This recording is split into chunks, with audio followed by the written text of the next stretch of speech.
ಕೋಲ್ಕತ್ತಾದಲ್ಲಿ ನಡೆದ ಘಟನೆ ಗ್ಯಾಂಗ್ ರೇಪ. ಸಂಜಯ್ ರಾಯ್ ಯಾರು? ಈತ ಮೊದಲು ಏನು ಕೆಲಸ ಮಾಡುತ್ತಿದ್ದ? ಆಸ್ಪತ್ರೆಯಲ್ಲಿ ಇವನಿಗೆ ಎಲ್ಲ ಡಿಪಾರ್ಟ್ಮೆಂಟ್ನ ಆಕ್ಸೆಸ್ ಹೇಗೆ ಬರುತ್ತದೆ? ಸಂಜಯ್ ರಾಯ್ಗೂ ಸಂದೀಪ್ ಘೋಷ್ ರವರಿಗೂ ಏನು ಸಂಬಂಧ? ಸಿವಿಕ್ ವಾಲಂಟಿಯರ್ ಅಂದರೆ ಯಾರು? ಪೊಲೀಸ್ ಡಿಪಾರ್ಟ್ಮೆಂಟ್ ಏನಾದರೂ ಮುಚ್ಚಿಡುತ್ತಿದೆಯೇ?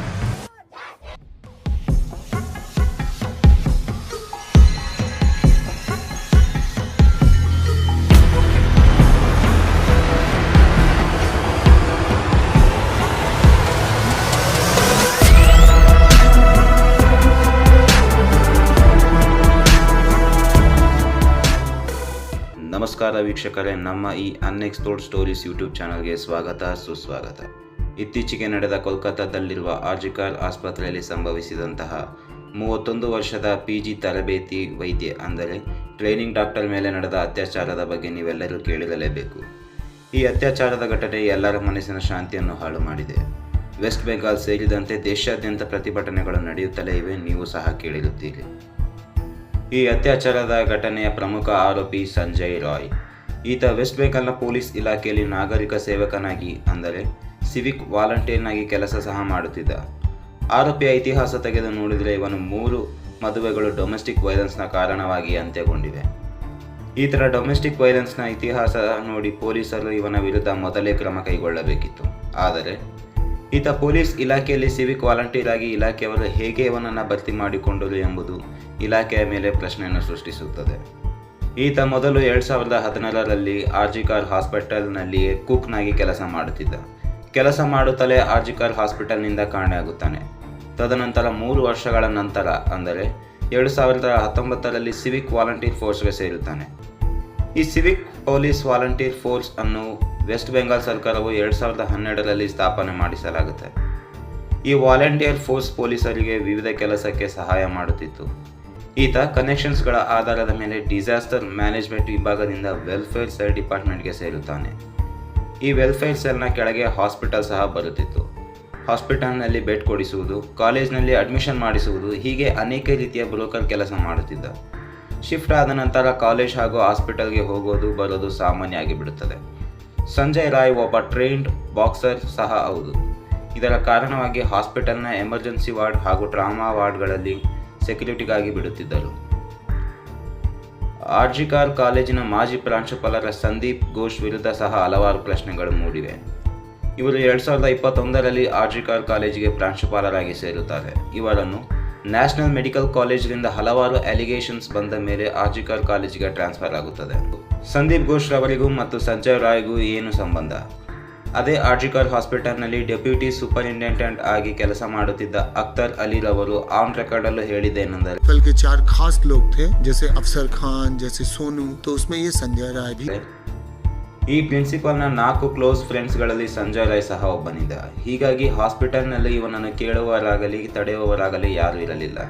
ನಂತರ 2023ರಲ್ಲಿ ಹಲವಾರು ಅಪರಾಧಗಳು ಸಂದೀಪ್ ಘೋಷ್ ರವರ ವಿರುದ್ಧ ಬರುತ್ತವೆ. ಅದರಲ್ಲಿ scams, financial frauds, human organ trafficking ನಂತಹ ಅಪರಾಧ ಸಹ ಇವೆ.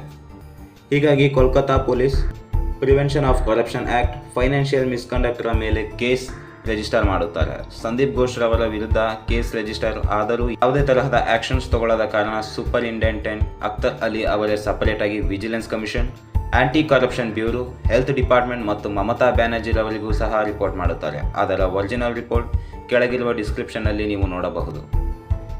ಇದರ ಸಲುವಾಗಿ ಅಖ್ತರ್ ಅಲಿ ರವರ ಟ್ರಾನ್ಸ್ಫರ್ ಆಗಿಬಿಡುತ್ತದೆ. ಮತ್ತೆ ಅತ್ಯಾಚಾರದ ಘಟನೆಗೆ ಬಂದರೆ ಸಂಜಯ್ ರಾಯ್ ಸೆಮಿನಾರ್ ಹಾಲ್ಗೆ ಸುಮಾರು 9 ಆಗಸ್ಟ್ ಬೆಳಗಿನ ಜಾವ 4:03ಕ್ಕೆ ಹೋಗುವುದನ್ನು ಹಾಗೂ 4:40ಕ್ಕೆ ಆಚೆ ಬರುವುದನ್ನು CCTV ಫೋಟೇಜ್ನಲ್ಲಿ ಕಂಡಿವೆ.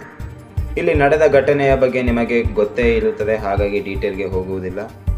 ಸೆಮಿನಾರ್ ಹಾಲ್ಗಳಲ್ಲಿ ಸ್ಪೀಚಸ್, ಮೀಟಿಂಗ್ಸ್, ಇನ್ನಿತರ ಕಾರ್ಯಗಳು ನಡೆಯುವ ಕಾರಣಗಳಿಂದ ಸೌಂಡ್ ಪ್ರೂಫಿಂಗ್ ಇರುವ ಕಾರಣ ಯಾವುದೇ ರೀತಿಯ ಸದ್ದು ಆಚೆ ಕೇಳಿ ಬರುವುದಿಲ್ಲ. ನಂತರ ಸಂಜಯ್ ರಾಯ್ ಅಲ್ಲಿಯೇ ಹಾಸ್ಪಿಟಲ್ ಕ್ಯಾಂಪಸ್ನಲ್ಲಿರುವ ಬ್ಯಾರಾಕ್ನಲ್ಲಿ ಹೋಗಿ ಏನೂ ಆಗದಂತೆಯೇ ಮಲಗುತ್ತಾನೆ. ಬೆಳಗ್ಗೆ ದಿನನಿತ್ಯದಂತೆ ಸ್ಟಾಫ್ ಸೆಮಿನಾರ್ ರೂಮ್ಗೆ ಕ್ಲೀನ್ ಮಾಡಲು ಹೋದಾಗ ಅಲ್ಲಿನ ದೃಶ್ಯ ನೋಡಿ ಅಚ್ಚರಿಗೊಳ್ಳುತ್ತಾರೆ. ಅಚ್ಚರಿಗೊಂಡು ಕಿರಿಚಿದ ಕಾರಣ ಅಲ್ಲಿರುವ ಡಾಕ್ಟರ್ಸ್, ಸುತ್ತಮುತ್ತದವರು ಹಾಗೆ ಹಲವಾರು ಜನ ಸೇರುತ್ತಾರೆ. ಇದರ ಕಾರಣವಾಗಿ ಕ್ರೈಮ್ ಸೀನ್ನಲ್ಲಿ ಹಲವಾರು ಫಿಂಗರ್ ಪ್ರಿಂಟ್ಸ್ ಹಾಗೂ ಎವಿಡೆನ್ಸಸ್ ಸಿಗುವುದು ಕಷ್ಟ ಆಗುತ್ತದೆ. ಹಾಸ್ಪಿಟಲ್ನ higher authorities principal Sandeep Ghosh ರವರಿಗೆ 7:20ಕ್ಕೆ ಕರೆ ಮಾಡಿದರೆ ಸಂದೀಪ್ ಘೋಷ್ ರವರು 1 ಗಂಟೆಯ ಬಳಿಕ ಅಂದರೆ 8:30ಕ್ಕೆ ಬರುತ್ತಾರೆ. ಆದರೆ ಇವರು ಪೊಲೀಸ್ ಕಂಪ್ಲೇಂಟ್ ಮಾಡುವುದರ ಬದಲು ಇವರೇ ಮೊದಲು ಕ್ರೈಮ್ ಸೀನ್ಗೆ ಬರುತ್ತಾರೆ. ಎಲ್ಲ ಆರ್ಜಿಕರ್ ಹಾಸ್ಪಿಟಲ್ನಲ್ಲಿ ನಡೆದ ಘಟನೆಯ ರೀತಿ ಈ ಅತ್ಯಾಚಾರದ ಘಟನೆಯನ್ನು ಕೂಡ ಸೂಸೈಡ್ ಎಂದು ವಾದ ಮಾಡಲು ಶುರು ಮಾಡುತ್ತಾರೆ. ಅತ್ಯಾಚಾರಕ್ಕೆ ಒಳಗಾದ ವೈದ್ಯೆಯ ಡೆಡ್ ಬಾಡಿಯನ್ನು ಅವರ ಪೋಷಕರಿಗೂ ಸಹ ಕೆಲವು ಗಂಟೆಗಳ ಕಾಲ ನೋಡುವುದಕ್ಕೆ ಬಿಡುವುದಿಲ್ಲ. ತದನಂತರ ಪೋಷಕರು ಮೃತದೇಹ ನೋಡಿದಾಗ ಇದನ್ನು ಸೂಸೈಡ್ ಎಂದು ಹೇಗೆ ಹೇಳುತ್ತೀರಿ, ನೋಡಿದರೆ ತಿಳಿಯುತ್ತದೆ ಇದು ಅತ್ಯಾಚಾರ ಆಗಿದೆ ಎಂದು ಹೇಳುತ್ತಾರೆ. FIR ರಿಪೋರ್ಟ್ ಮಾಡುವುದಕ್ಕೂ ಸಹ ತಡ ಮಾಡಲಾಗುತ್ತದೆ. ಈ ಒಂದು ಘಟನೆಯ ಒಳ್ಳೆಯ ವಿಷಯ ಏನು ಅಂತಂದರೆ ಅಟಾಪ್ಸಿ ಮಾಡುವಾಗ ಅಲ್ಲೇ ಇದ್ದಂತಹ ವೈದ್ಯರು ಪೂರ್ತಿ ಅಟಾಪ್ಸಿ ವಿಡಿಯೋ ರೆಕಾರ್ಡಿಂಗ್ ಇಲ್ಲದೆ ಮಾಡುವುದಕ್ಕೆ ಅನುಮತಿಯನ್ನು ಕೊಡುವುದಿಲ್ಲ ಎಂದು ಪ್ರತಿಭಟನೆ ನಡೆಸುತ್ತಾರೆ. ವೈದ್ಯರ ಡಿಮ್ಯಾಂಡ್ನಂತೆ ಸಂಪೂರ್ಣ ಅಟಾಪ್ಸಿ ವಿಡಿಯೋ ರೆಕಾರ್ಡಿಂಗ್ನಲ್ಲಿಯೇ ಮಾಡಲಾಗುತ್ತದೆ. ಅಟಾಪ್ಸಿಯ ಒರಿಜಿನಲ್ ರಿಪೋರ್ಟ್ ಡಿಸ್ಕ್ರಿಪ್ಷನ್ನಲ್ಲಿ ಇದೆ, ನೀವು ನೋಡಬಹುದು.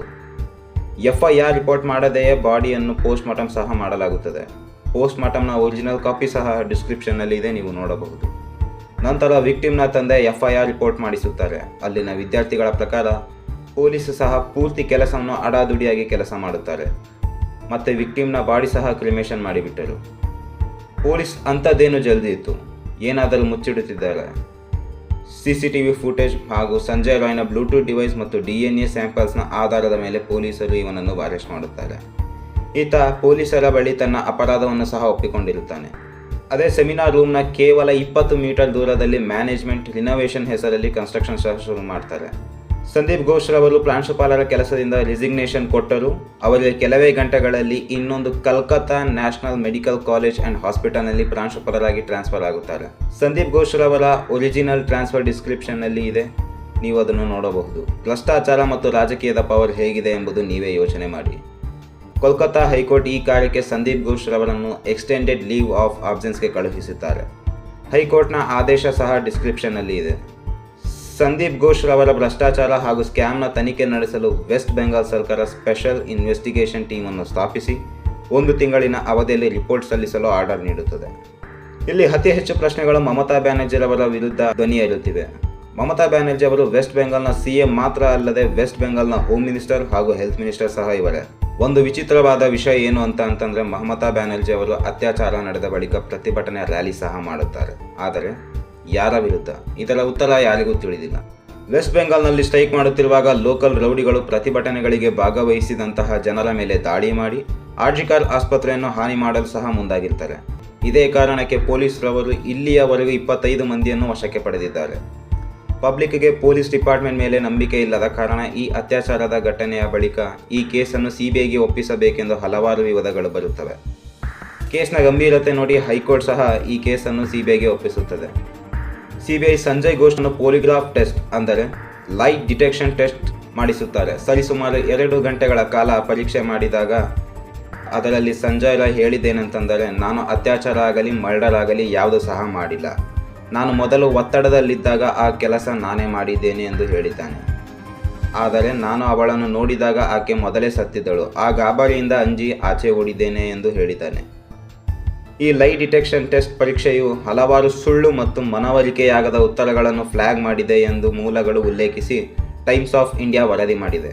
ತಾನು ಏನೂ ಮಾಡಿಲ್ಲ ಎಂದವನು ಸೆಮಿನಾರ್ ರೂಮ್ನಲ್ಲೇ 37 ನಿಮಿಷ ಏನು ಮಾಡುತ್ತಿದ್ದ? ಆಸ್ಪತ್ರೆಯ ಒಳಗಿನವರು ಯಾರಾದರೂ ಸಹಾಯ ಮಾಡುತ್ತಿದ್ದಾರಾ? ಈ ಒಂದು ವಿಚಾರ ಕುರಿತು ಇನ್ನೂ 4 ಜನ ಜೂನಿಯರ್ ಡಾಕ್ಟರ್ಗಳನ್ನು ಲೈಟ್ ಡಿಟೆಕ್ಷನ್ ಟೆಸ್ಟ್ಗೆ ಪರೀಕ್ಷೆ ಮಾಡಿಸಬೇಕು ಎಂಬುದು ಸೂತ್ರಗಳು ಹೇಳಿವೆ. ಈ ಕೋಲ್ಕತ್ತಾದ ಘಟನೆ ಗ್ಯಾಂಗ್ ರೇಪ್ ಆಗಿಲ್ಲ ಎಂದು CBI ಉಲ್ಲೇಖಿಸಿದ್ದಾರೆ. 150 ಮಿಲಿಲೀಟರ್ರಷ್ಟು ವೀರ್ಯ ಪತ್ತೆಯಾಗಿದೆ ಎಂಬುದು ಸುಳ್ಳು ಮಾಹಿತಿ. ದೇಶಾದ್ಯಂತ ದೊಡ್ಡ ಪ್ರಮಾಣದ ಪ್ರತಿಭಟನೆಗಳು ನಡೆದಿದ್ದು ಅಂದರೆ 2012ರ ನಿರ್ಭಯ ಕೇಸ್, 2019ರ ಹೈದರಾಬಾದ್ ಡಾಕ್ಟರ್ ಕೇಸ್, 2020ರ ಹತ್ರಾಸ್ ಕೇಸ್ ಹಾಗೂ ಈಗ ನಡೆದ 2024ರ ಕೋಲ್ಕತ್ತಾ ಕೇಸ್.